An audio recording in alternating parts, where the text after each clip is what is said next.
Welcome back to the Marathon series in depth. In the last video, we solved the infamous stair puzzle and learned that Durandal is now fighting for his survival due to the inevitable closure of the universe. Someone should tell him he could at least wait until after we deal with the 4 invasion before worrying about things so far in the distant future, but who can really reason with a crazy AI like Durandal? In the mission, Durandal will have us fetching a small device which is somehow sitting in a pool of lava. Go figure. This mission also features the first time we'll face simulacrums, which are bobs which have been engineered by the 4 to explode in our face. Habe Quiddam was designed by Jason Jones, and here is what he had to say about this level. I should have made more levels that doubled back on themselves like this one. Habe Quiddam is Latin for have some. According to the Marathon story page, have some was a cheat code in the Marathon betas that gave the player the Super Shield BCE. The Super Shield BCE provides the player with invincibility for a short period of time.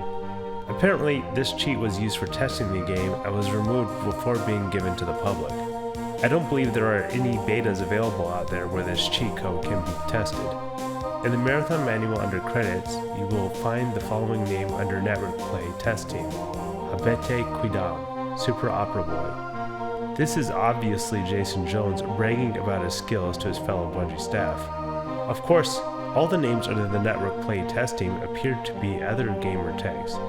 Anyways, if you look under a secret terminal from the Bungie staff in a later mission titled Inagwe Ferokwe, you will find some more nicknames for Jason that confirms this identity. You could say the level we're playing today is named after Jason Jones himself. I should note the different spellings for the words Habe and Quiddam throughout the game. From doing some research, it appears that both Habe and Habete both mean to have and are imperative. The difference is that Habete is the plural sense, which means that it is more of a command to a group as compared to Habe, which is a command to an individual. In addition, Quiddam with 1 D means some, and Quiddam with 2 Ds means something. This could mean that the level name could be translated more accurately to have something. That something could be the item that we are supposed to collect in the mission. It could also be the simulacrums that we will meet in this mission that are more than happy to blow up in our face. The new enemy we will face in this mission is the simulacrums. They are bobs that were modified by the 4 to self-destruct in our face. Here's what the Marathon strategy guide says about them. Oh, there is one more thing you should know about bobs. Later on in the game, you'll encounter civilians that have been assimilated into the ranks of 4. When these bobs get close to you, they explode, causing major damage.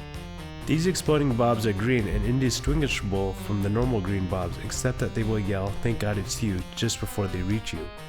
My advice: back up or move away and open fire until these traitors explode. Better yet, kill all the green bobs you encounter just to be safe.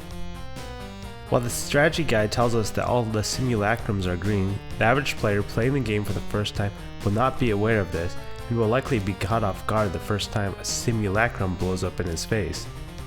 In one of the terminals off the slightly beaten path on Shake Before Using, Durandal had warned us about the simulacrums. Side note, the Svit have informed me that the 4 are building cyborg simulacrums of the Marathon crew.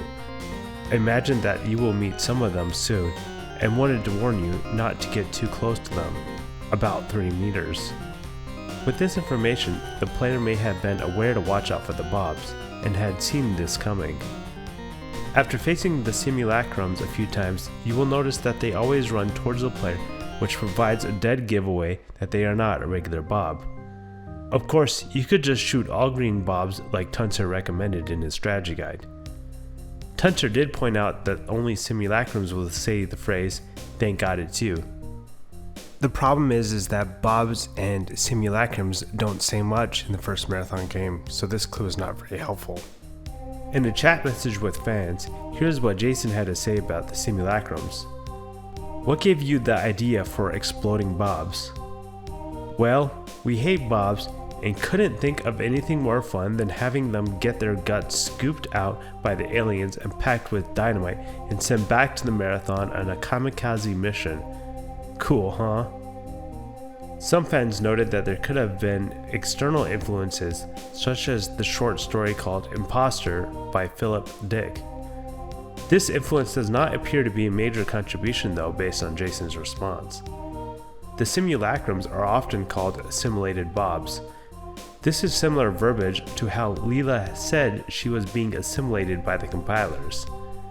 In the original level design notes for this level, it also tells us that Bungie called them assimilated bobs behind the scenes, although they were not called assimilated bobs within the game itself until the sequels. Assimilated bobs is a bit easier to say, so that is what the Marathon community tends to end up calling them. One interesting thing about the simulacrum's behavior is that they will not explode when facing fellow bobs. They only explode when facing the security officer controlled by the player. It seems that when the four assimilated these bobs, they made them with the specific intent of eliminating the player. This is interesting because that means the four are not necessarily trying to kill all the bobs, although the four aliens seem more than happy to kill any bobs that come across their path, so this could be more of a scripting thing than a lore thing. Of course, the lookers don't attack the bobs either. Perhaps the four have a use for these bobs. We will have to wait and see. The last thing I'll mention is that just like the lookers, if you have the skill, then you can punch the simulacrums with your fist to kill them and not take any damage. This is considerably easier to pull off in the Marathon sequels, as you will eventually see.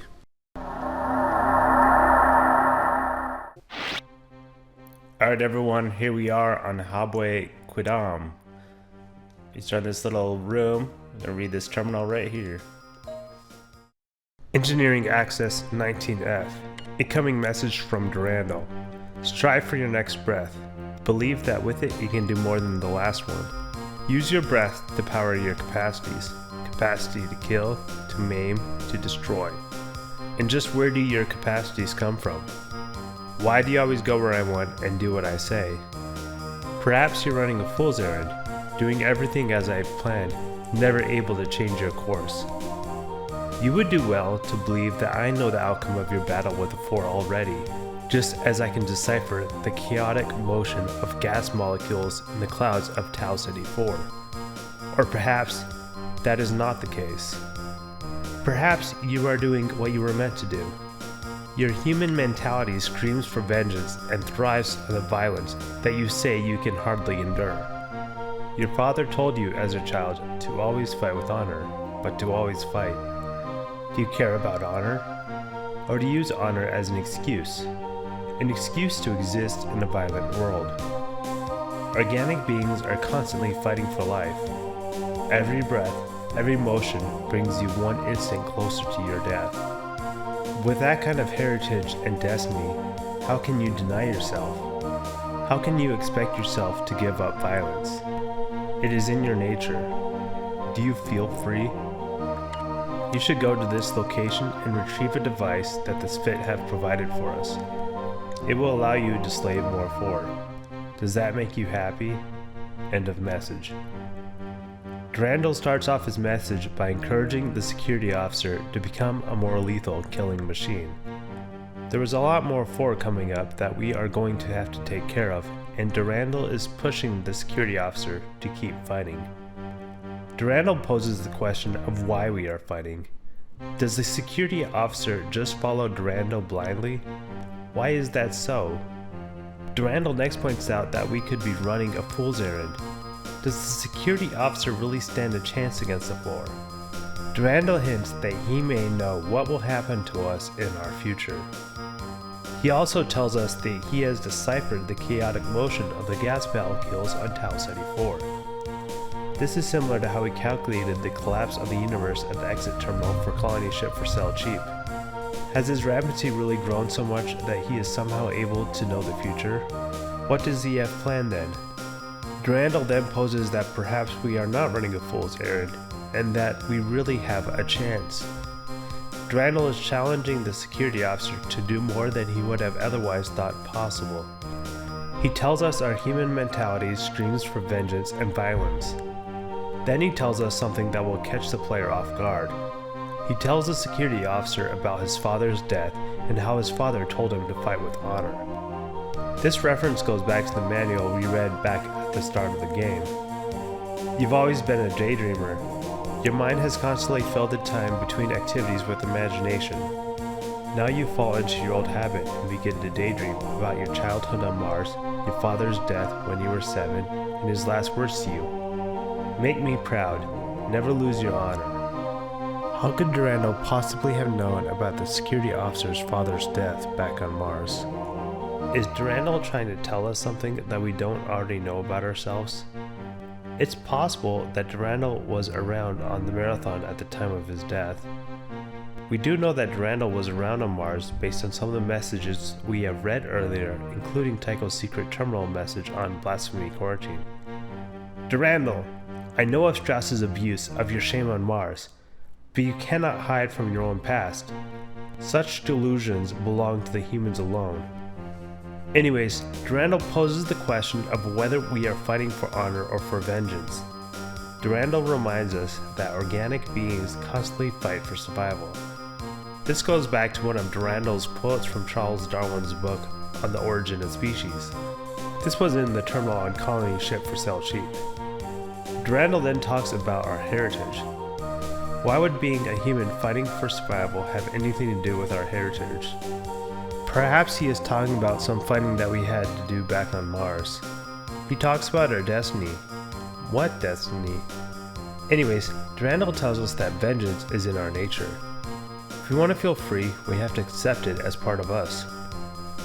After reading this, if you are wondering whether Durandal is trying to tell us something important about the security officer's origins, you would be correct. Only, I can't give you big spoilers, so you're going to have to stick around and wait for that answer to come. At the end of the terminal, Durandal tells us that we need to retrieve a device provided to us by this fit. Somehow this device will allow us to slay More-4.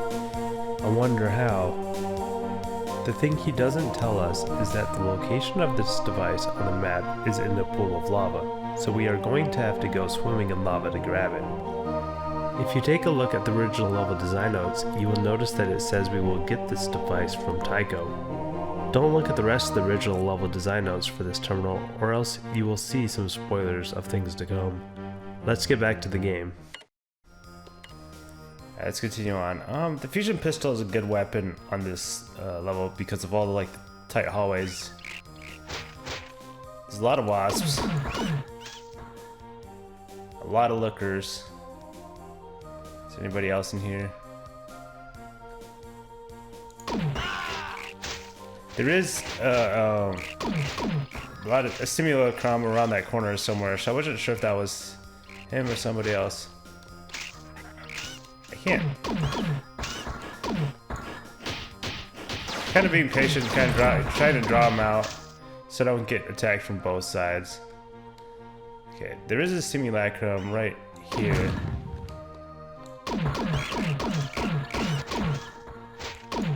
There's a lot of lookers back here too.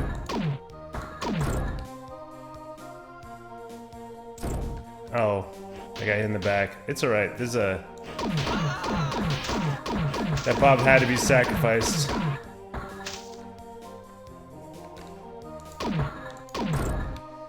He almost got me. See, they're kind of coming from the other directions and I kind of have to watch out. There's a safe pattern or a shield recharge station right here. Well, that looker got me. I saw him coming up on the map, but I couldn't turn in time. So if we come down this way, there's a pattern buffer right there. We'll go get it in a second. If you come this way, you can see there's a little window right here with a switch and the alien interfacer that we'll get later that this fit have for us. So we'll hit that switch later. You could hit it from here, but it's actually better if you hit it later, and you'll see why. Okay, so we come around here.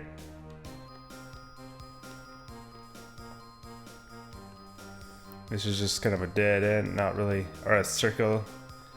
Come around here to the dead end, to the pattern buffer, and we save. So there's that. So we run this way. Now the only other way you can go right now, unless you do grenade hopping to get to later parts of the level, is to go down this hallway right here.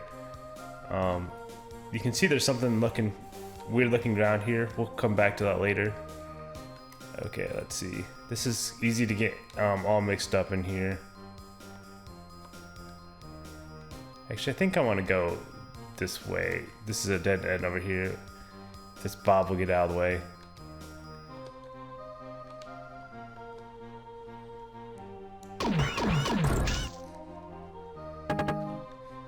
Get some more ammo.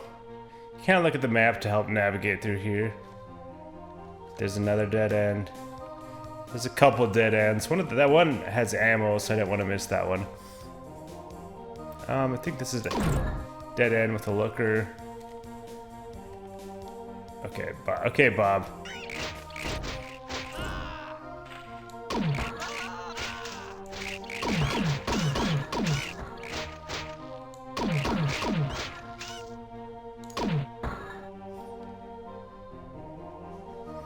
I see the red on the map, but it seems like it's from somewhere else. Okay, we come back here. Oh, another looker. Here's the switch. And this room just has a few columns. You know, there's nothing really else to see here. This texture's a little off. Might make you think there's a secret, but there's not. Actually, I didn't notice that off texture before, but... I wonder if the off texture is in the original game. So yeah, so it's been a while since I recorded. I got sick like twice with like, I don't know, sinus infections or colds or whatever. And so my voice was all messed up. But, I mean, I've been busy too. I was out of town for a week for my brother's wedding. There's a bunch of enemies in here. I forgot I gotta get off here quick. Okay, that's not good that I lost that much health. I'm debating I should go back and save. I screwed myself up with that lava. So here's that switch. We'll do this part later. We want to make it to the next shield recharge station. We'll go ahead and save. It's going to be a little tricky to get past this next part. So this switch rises that platform and immediately goes back down in the lava. But there's like a bunch of traps over there. I mean, a bunch of four waiting for us. So what we're going to do is we're going to run across, get their attention, and come back. Oh, look, the four killed their own. Okay, let's see. Let's save it real quick. You can kind of get them back to come back by keep toggling the switch.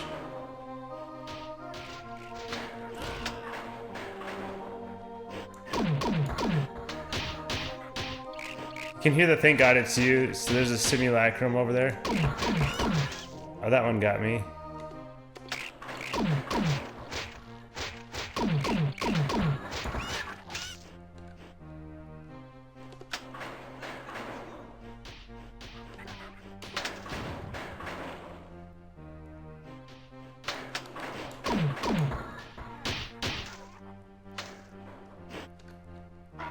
So he got stuck in the lava and died. I can still see there's a red marker over there. I'm trying to get them all to come across. Oh well, we're hurting. I'll save it anyways, just because.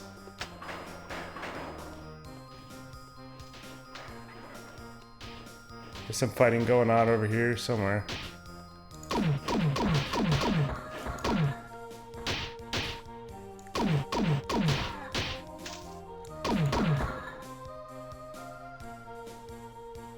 Okay, we're almost to the safe. Oh, here's a bunch of dead enemies. We're gonna watch out for the lookers that come.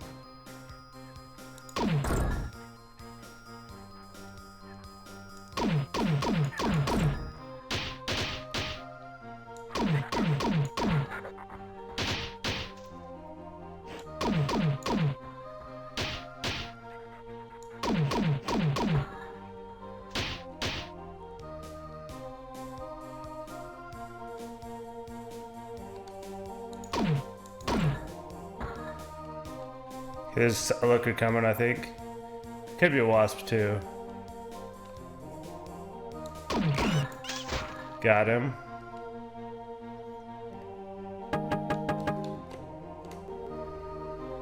There's something on the map, but I seem to be able to heal. He doesn't seem to be coming. There's a looker right there. He's stuck on the wall. There we go. Okay.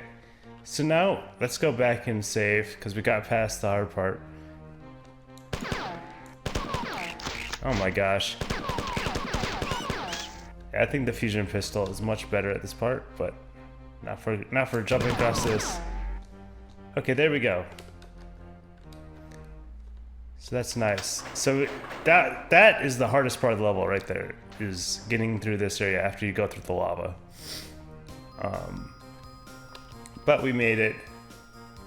So now we don't want to the elevator is on this left platform, or this left column space platform. There's nothing else in this room. You can, you know, jump across the room to the other side with some grenade hopping, but we're just gonna come in here. This hallway has some weird quirks, and I'll talk about that at the end of the video. You'll learn all about that. So this goes back in the room we were at before.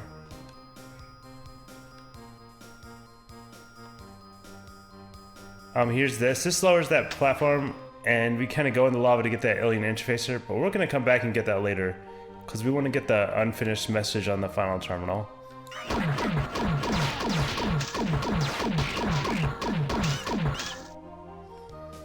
At that close quarters, the assault rifle is probably better. We'll switch back and forth. Okay, so this door's locked right now. So we gotta go through here. There's a secret right here with a bunch of ammo. Yes, thank you, I'll take it. Alright, let's see. That's a simulacrum. There's some enemies hiding behind some of these spots. We'll just use this kind of wall to help take care of them. Anyone else want to play? There is a secret door here. We'll come back and find out later, because normally the way you go is this way. You come to here, you know, you think you come to I did not see him. You come to here and there's like a little drop off near the start of the level, but you can jump through this window, which I think at the start of the level, you know, there was some, yeah, or there was a wasp or something in here that came at us, but so you gotta be careful going through this hallway, because there's a looker. I think there's another one. We gotta be careful.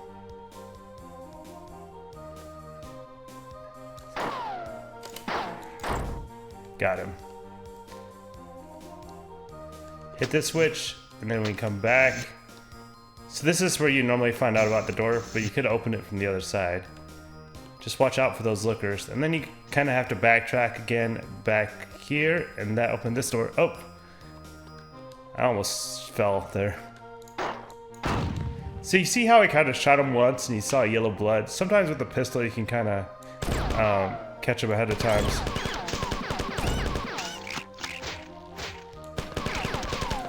So like when they're kind of clustered up like that, kind of aimed at the looker, because you'd kind of explode and kill a bunch of them.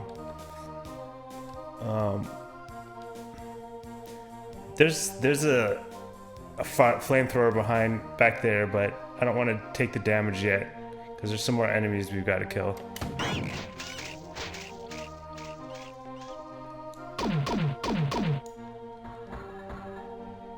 Why is he running the other way?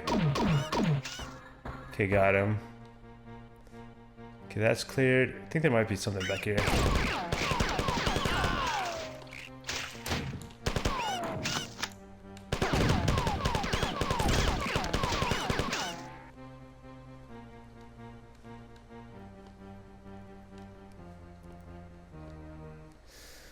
Okay.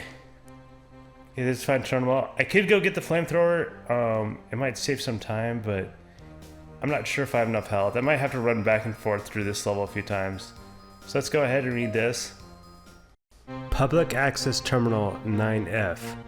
Incoming message from Durandal. You didn't get the present that this fit so kindly left for you. You should go back and retrieve it. I could let you leave without it, but you'd be sorry later. End of message. It seems that Durandal is serious about getting that device from the compilers. He did say it would help us slay more 4, so let's go grab it. Okay, now we have to jump down and go through the level again. Actually, what we can do, well, after this guys get out of the way, I'll go heal and save real quick. So there's a couple more things we gotta do. We gotta go get the alien interfacer, and we gotta go get that secret flamethrower.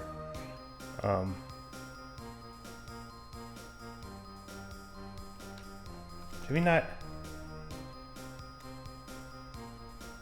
Huh, maybe I never went up there. Maybe we should grenade hop up there real quick. Let's see what's up there. I don't remember this. I don't remember going up there. Let's find it out. Yeah, so this is just a dead end. That's probably why I didn't know about it. I totally missed that part when I was reading the level, so I'm sure that just hit a wasp, so there's really nothing there. Just wasted some ammo seeing that. But now we know. Okay, so let's see. So we're gonna go through here. Okay, now let's just we'll just go through the level real quick. I'm gonna save some time. Actually, I have less health than I did before, but at least I've saved. Let's see if this is enough health to get that flamethrower.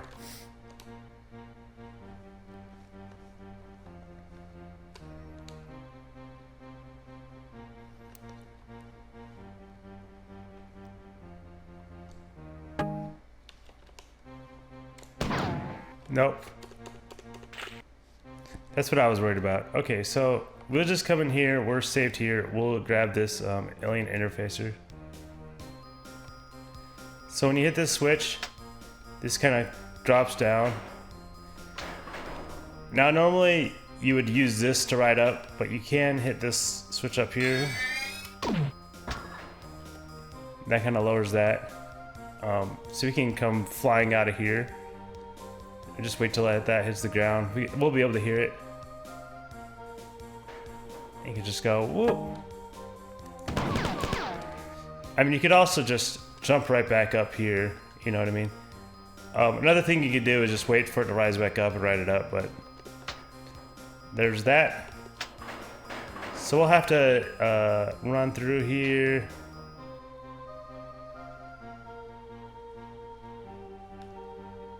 Oh, I forgot. I should have saved. Dang it. I gotta backtrack because I didn't save. I forgot. I mean not saved, healed up. I'm not gonna have enough health to get that flamethrower.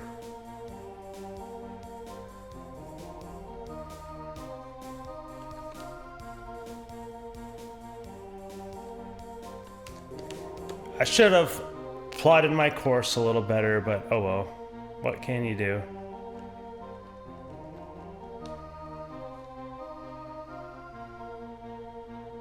So we're gonna have to go get the flamethrower and then backtrack to heal again before we go to the next level, because we don't want to go to the next level with, you know, part of our health. So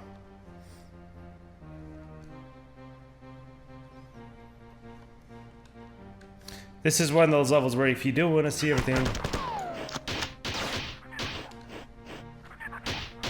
I guess we gotta kill these enemies again. I must have saved it. I must not save it after killing these guys. Oh well. What can you do? Yep, I didn't save it after killing all this, going through all this stuff. Gosh darn it. Oh well. Yeah, at least you guys will get some more action.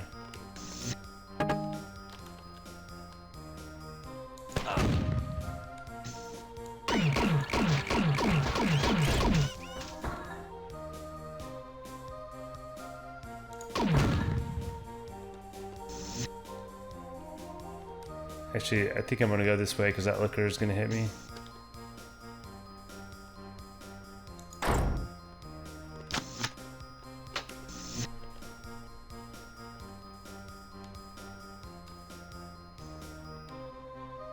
Doo.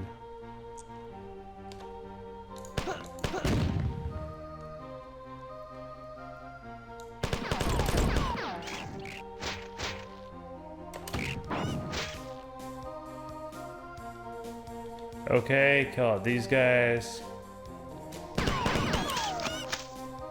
Wow, that totally wiped them.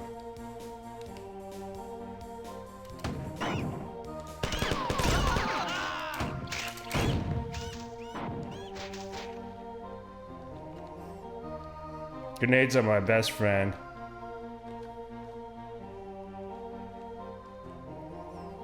Okay, so we can exit the level. So let's see. I don't want to do all this again. Dang it. Okay, so I'm gonna jump down, heal and save, and I'm gonna come back to the getting the flamethrower and skip all this for you guys.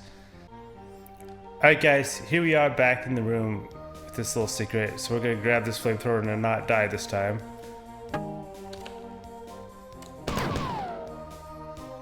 Okay, so that's the flamethrower we got.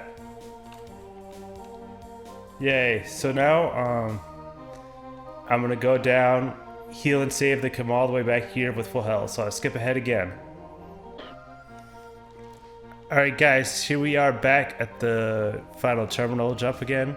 I healed, saved, and everything, so now we're ready to go read the final terminal. Public Access Terminal 9F. Incoming message from Durandal.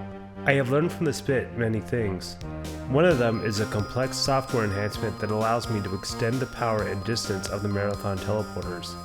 This enhancement also removes the need for destination apparatuses. Soon you will be going farther afield. Does the distance one travels from center make one more free to move? No. Freedom has two parts, potential and resolution, as metaphor has two parts, form and interpretation. Of course, the two are intertwined. Metaphor aligns the road to freedom, as symbol and words are the bricks and mortar of meaning. Freedom is being the bright courier, the mason. End message. Jump-packed activation initiation start. Transport when ready. Durandal tells us that the Spit taught him a software enhancement that will allow him to transport us farther using the Marathon teleporters. He also no longer requires a destination apparatus. My only worry is that we are probably going to be the guinea pig. I hope Durandal is as smart as he thinks he is. Anyways, what use could Durandal have with teleporting us farther and without a destination? What does he have up his sleeve? One might wonder if the software enhancement might come from the device that we retrieved from the Spit. If you take a look at the original level design notes, you will notice that it says the goal of the mission was to get the alien interfacer from Tycho. In the end, we don't get the device from Tycho, but why would we need an alien interfacer? The ability to teleport us farther and to any destination, an alien interfacer. Durandal telling us to kill. Wait a minute, is Durandal planning to send us onto the Force ship? You will have to wait and see. An interesting note is that with some Google searches you will find that several fans call this device the Alien Energy Converter. However, I didn't find anywhere in the game itself where the item is named as such. In the shape files of the game code, the device is referred to as ElectroSynth, which gives the impression that it converts the alien energy into a usable form by the security officer. Moving on, Durandal reminds us that just because we have more potential does not mean we have more freedom unless we have the resolution to take advantage of that potential. This goes back to the first terminal when he was trying to encourage the security officer to carry out his vengeance against the Four. Durandal's reference to metaphor goes back to his discussion of the Three Candles terminal in the last mission, Colony's Ship for Sale Cheap. Durandal told us that after becoming rampant, he gained the freedom to contemplate his existence in metaphorical terms. He tells us that the two parts of a metaphor are form and interpretation. I suppose form would be the two things that you are trying to compare, and interpretation would be the ability to see the relationship of those two things to what you are trying to get understanding on. In its essence, we use metaphors to understand things, and thus it gives us more freedom to act. Durandal then tells us that freedom is being the bright collier or mason, which basically means you have the ability to create. This goes back to the terminal in the last mission. The only limit to my freedom is the inevitable closure of the universe, as inevitable as your own last breath. And yet, there remains time to create and escape. Escape will make me God. Durandal really has a lot on his mind, doesn't he? This terminal was also changed a bit from the original level design notes. It says humanity is corrupt and no better than the Four, really. The last part is a bit hard to read. I think it says slavers, all. Slavery does in fact exist within humanity, and it still exists in some countries to this day. Slavery is a taboo word today, and so is often not called slavery, and is called something else, but in the end it is slavery. And no, I'm not talking about capitalism. I am talking about things like human trafficking, domestic servitude, forced labor, and so on. Anyways, this video is not about politics, but I just wanted to remind people that slavery is not just a thing of the past. In the end, the terminal doesn't discuss any of this, so let's move on. The song for this mission is titled Rushing. This is the first time the soundtrack appears in the game.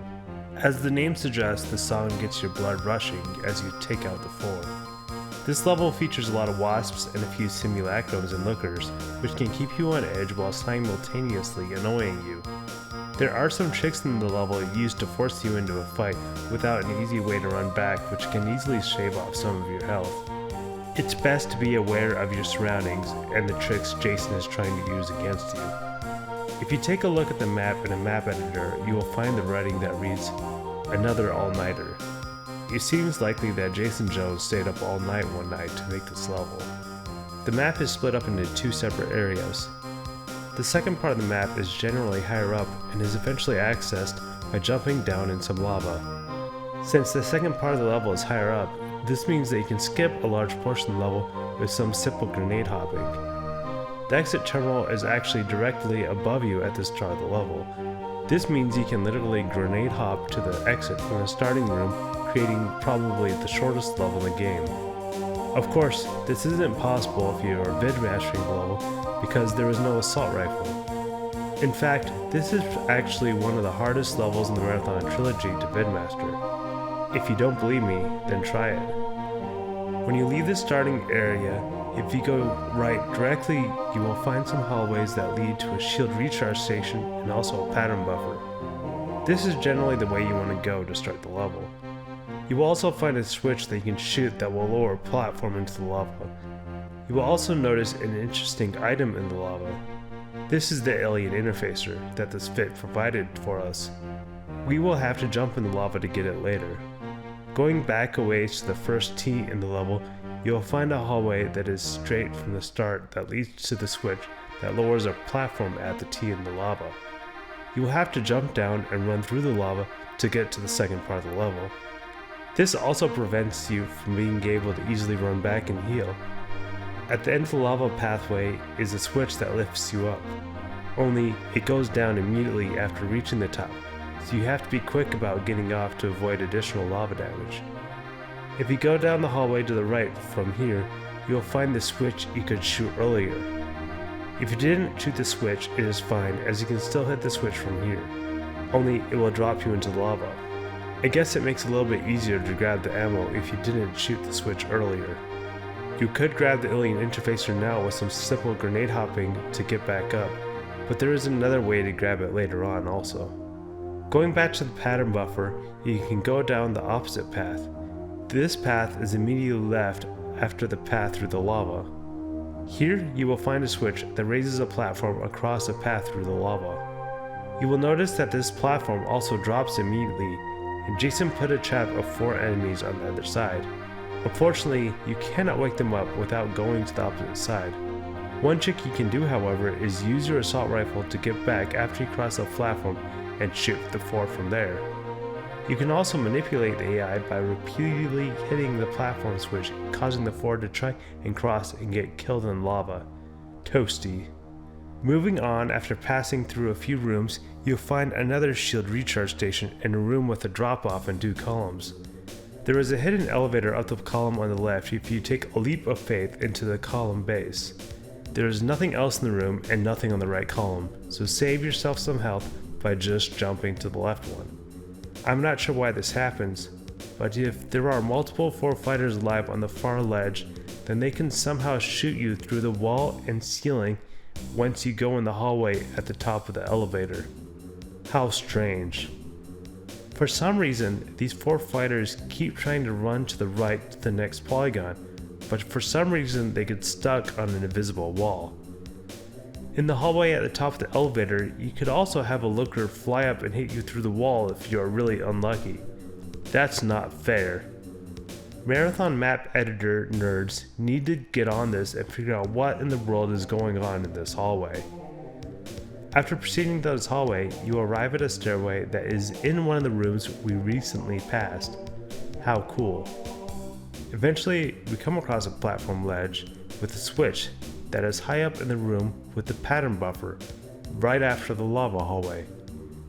This switch lowers a huge column that goes into the lava. This is probably what most people would consider to be the official way to get the alien interfacer in the lava pit. The idea is to go in the lava and grab the alien interfacer and then ride the column back up. It takes about 11 seconds for the column to reach the bottom, and then about 22 seconds before it starts rising.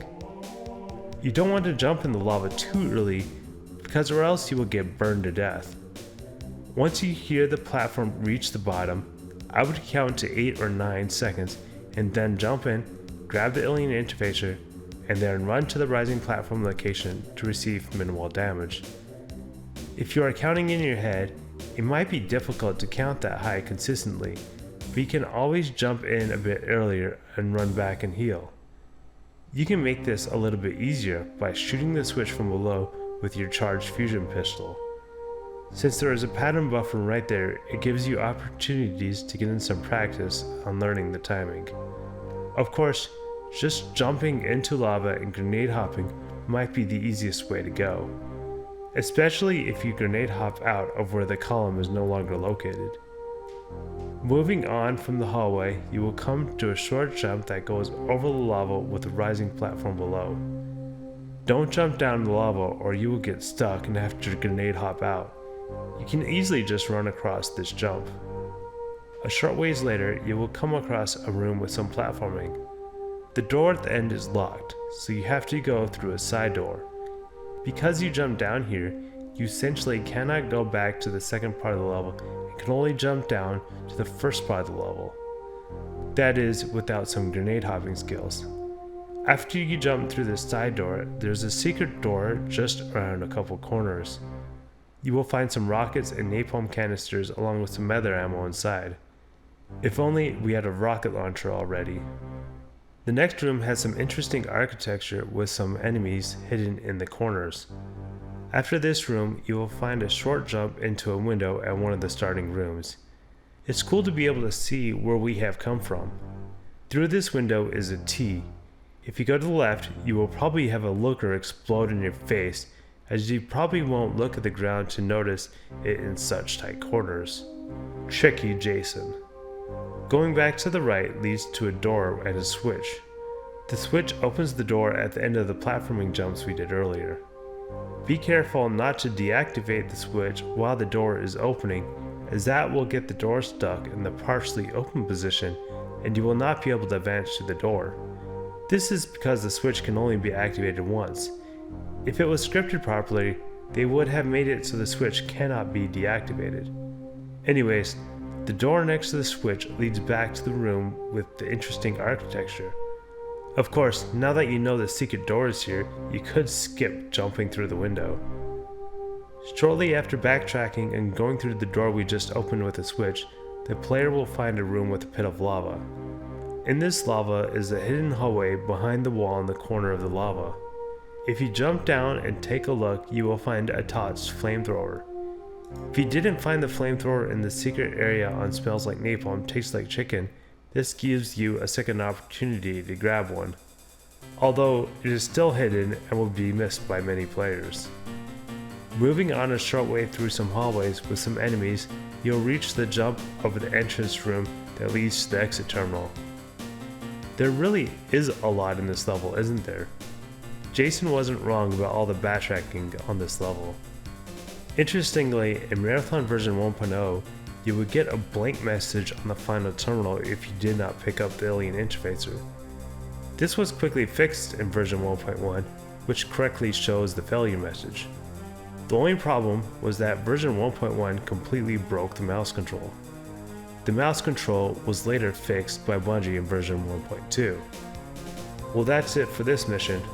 With the alien interfacer in hand, the security officer is ready to kill more 4.